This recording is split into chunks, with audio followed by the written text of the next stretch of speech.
전 세계적으로 한국어를 배우는 사람들이 많아지고 있다는 사실을 알고 계셨나요? 프랑스에서만 하더라도 한국어를 배우려는 인원이 많아져 한국어 말하기 대회가 개최되는 등 한국어와 관련된 행사도 현지에서 늘어가는 모습을 보이고 있다고 하는데요. 프랑스뿐만 아니라 네팔, 몽골 등 한국어를 배우려는 열풍은 사라지지 않고 있습니다. 이런 한국어 배우기 열풍은 중국에서도 일어나고 있는 것으로 보이는데요. 중국 여고생들 사이에서는 자신이 공부한 한국어를 찍어서 올리는 것이 소소한 유행을 타고 있습니다. 열심히 하는 모습들이 굉장히 귀여울 정도인데요. 이처럼 한국어를 통해 달라진 사연을 발견하여 여러분께 소개해드리도록 하겠습니다. 해당 사연은 레딧 내용을 통해 재구성된 스토리입니다. 안녕하세요. 저는 한국에서 사는 리슈잉이라고 합니다. 요즘 중국에서도 많은 사람이 한국어를 배운다는 이야기를 듣고 있는데 그와 관련된 이야기를 해드리면 좋을 것 같아서 공유를 해보고자 합니다. 저는 한국에서 거주한 지는 6년 정도 되어가는 것 같은데요. 제가 한국에 대해서 호기심을 가지게 된 것은 한국 드라마와 예능 때문이었습니다. 우연히 보게 된 드라마에서 한국 배우를 좋아하게 되어 많이 찾아보게 되었거든요. 그러다 보니 좋아하는 배우가 하는 말들의 의미를 제대로 알고 싶어서 한국어를 배우게 되었습니다. 처음에는 그런 식으로 한국어를 배웠지만 배우면 배울수록 재밌다는 생각을 하게 되었어요.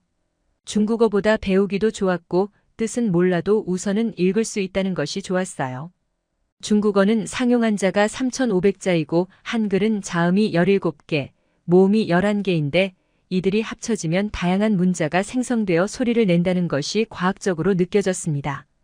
그렇게 모아진 문자들을 보면서 언어 공부가 재밌을 수 있다는 것을 처음 느끼는 계기가 되었죠.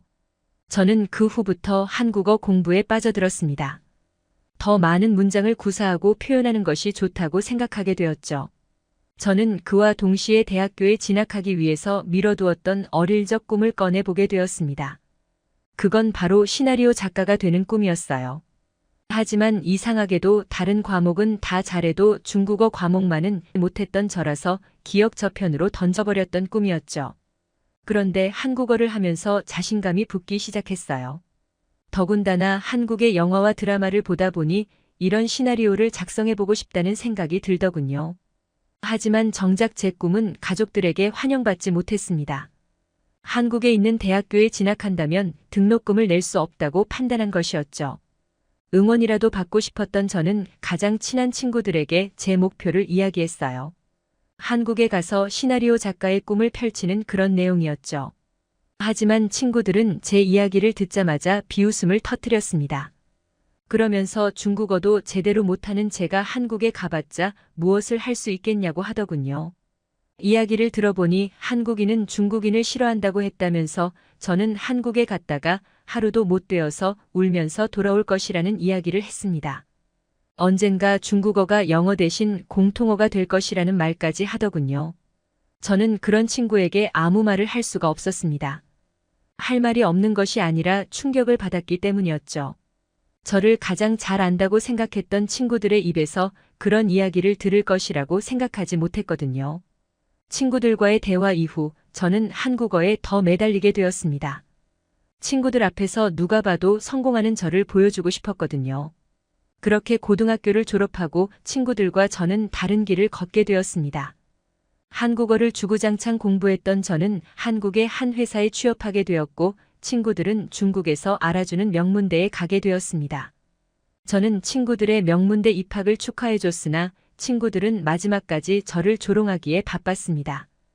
아무도 저를 축하해주지 않고 어린 나이에 다른 나라에 가는 저를 걱정해주는 척 하더군요. 저는 그저 그렇게 억지로 웃으며 친구들과 헤어졌어요. 저는 졸업하고 나서 정신없는 시간을 보냈습니다. 바로 한국으로 취업이 결정되어 있었기에 저는 부모님과의 제대로 된 인사도 할 시간이 없었어요. 엄마의 아는 사람의 딸이 한국에 사는데 물가가 비싸서 고기 하나 사 먹을 수 없다고 했다면서 걱정하셨습니다. 그러면서 중국의 7, 80년대와 비슷하다고 들었다면서 왜 그런 곳을 가려고 하는지 모르겠다고 하더군요. 저는 엄마가 재밌게 봤던 한국 드라마를 이야기하면서 그게 어딜 봐서 중국의 7, 80년대 이야기냐고 했더니 드라마와 현실은 다르다고 하셨죠. 저는 그런 온갖 걱정을 받으며 한국으로 오게 되었어요. 한국은 제가 생각했던 것과 정말 똑같은 곳이었습니다. 사람들이 북적이고 정신이 없는 곳이었죠. 드라마에서 봤던 그 한국의 모습과 똑같았어요. 활기가 넘치고 볼거리가 많은 곳이었죠. 저는 중국 물건을 한국으로 수입하는 회사에서 일을 하게 되었는데요. 솔직히 회사 생활은 힘들다는 생각이 많이 들었습니다. 더군다나 저는 당시 제 한국어 실력이 생각보다 뛰어나지 않다고 판단하여 어학당도 다니고 시나리오 학원에도 다녔어요. 그러다 보니 모든 것이 다 힘들게 느껴지더군요.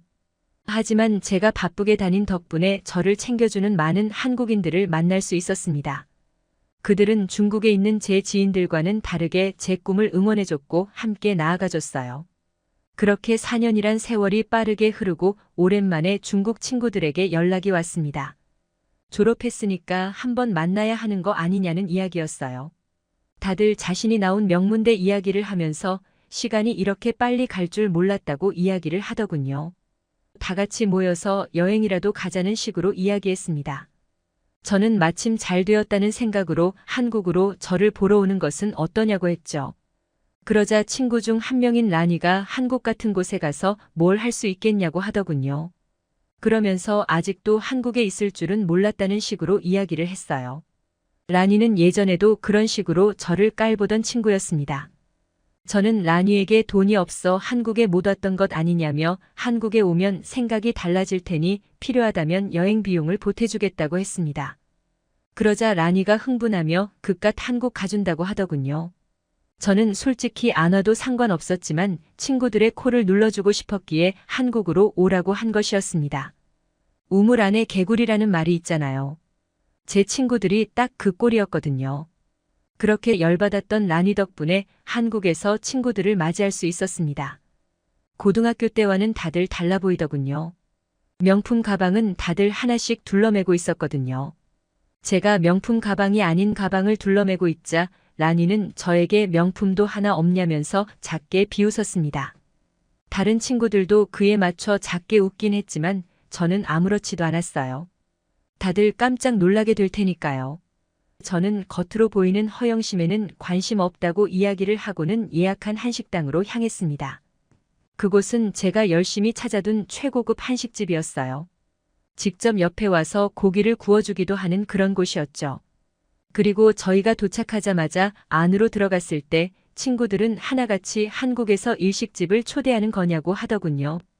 중국에서 일식집이 제일 고급 식당으로 들어갔거든요. 저는 오히려 친구들에게 웃으면서 여긴 한식당이라면서 생전 처음 와보냐면서 웃었어요. 그러자 3명의 친구들은 한식당도 최고급이 있나 보다면서 민망해하는 모습을 보이더군요. 그러다 학자금 대출을 언제쯤 갚을 수 있을지 걱정이라며 한 친구가 이야기에 물꼬를 텄죠. 그때 라니가 뜬금없이 저는 대출 걱정이 없어서 좋겠다고 하더군요. 아니면 현재 빚더미에 앉은 것이 아니냐면서 웃었습니다. 저는 다행히 대출 걱정은 없지만 중국에 계신 아버지의 차를 이번에 바꿔드리긴 해서 돈이 별로 없다고 했어요. 그러자 모두들 눈에 띄게 아무 말도 하지 않더군요.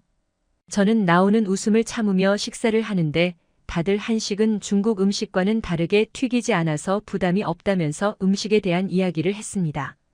정갈하고 깔끔한 음식이 좋다는 이야기를 듣게 되어 제가 다 뿌듯하더군요. 저는 초대했던 최고급 식당에서 친구들의 눈앞에서 현금으로 계산했습니다. 2명의 친구들이 현금으로 바로 내는 저를 보면서 사실은 저렴한 곳이냐고 물었고 가격을 위안으로 환산해서 알려주니 당황하는 기색을 보였습니다. 친구들을 위해서는 이 정도는 괜찮다고 이야기를 하자 라니가 치고 들어오면서 한국은 아직도 현금을 쓰냐고 하더군요. 그러면서 중국은 핸드폰으로 다 통용된다고 했습니다. 한국도 핸드폰으로 결제 시스템이 되지만 어디랑은 다르게 위조 지폐가 만연하지 않아서 지폐에 대한 거부감이 없다고 했더니 러니는 결국 아무 말도 하지 못했습니다. 그 이후로도 한국에서 지내는 동안 라니는 저희가 어디를 갈 때마다 투덜거렸어요. 그리고 그때마다 저는 라니 같은 중국인들 덕분에 다른 나라에서 중국인이 안 좋은 이미지라는 식으로 대꾸하자 아무 말도 못하더군요. 다른 친구들도 라니의 행동을 부끄러워하는 것 같았어요. 라니는 그런 진상짓에도 모자랐는지 저에게 한자든 한글이든 볼 때마다 읽어보라고 시키더군요. 중국어를 못하던 고등학생 시절의 저를 기억하고 하는 행동 같았어요. 하지만 웃긴 게 뭔지 아세요? 저는 한국어를 공부하면서 중국어도 잘하게 되었다는 겁니다. 한자가 헷갈릴 때 한국어로 써놓고 습득하는 버릇이 생겼더니 금방 외워지더군요. 그 덕분에 라니의 계략에서 벗어날 수 있었죠. 그 후 중국으로 돌아간 친구들은 저에게 미안하다고 사과를 보내왔어요. 그동안 너무 유치하게 굴었던 것 같다면서 한국에서 좋은 추억 만들고 간다면서 말이죠. 그러면서 라니의 행동이 너무 과했다면서 자신들도 민망했다고 하더군요. 라니 대신 사과까지 했습니다. 정작 라니는 자신이 뭘 잘못했는지도 모른 채 친구들과의 사이도 멀어진 것 같더군요. 현재 저는 중국 플랫폼에 소설 연재를 앞둔 작가가 되었습니다. 시나리오가 아니지만 그래도 발판 삼아 꿈에 한 발 나아가는 것이 느껴져서 좋아요. 정작 제 친구들은 아직까지 제대로 일을 하는 친구들이 없어서 저만 보면 부러워합니다. 라니의 말에 한국어 배우기를 포기를 했다면 지금의 저는 없었겠죠? 내용은 이것으로 마무리됩니다.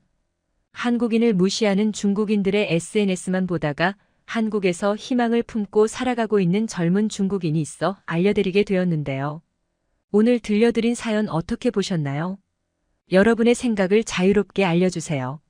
앞으로도 새로운 소식과 사연을 전해드리는 클립 뉴스가 되겠습니다. 감사합니다.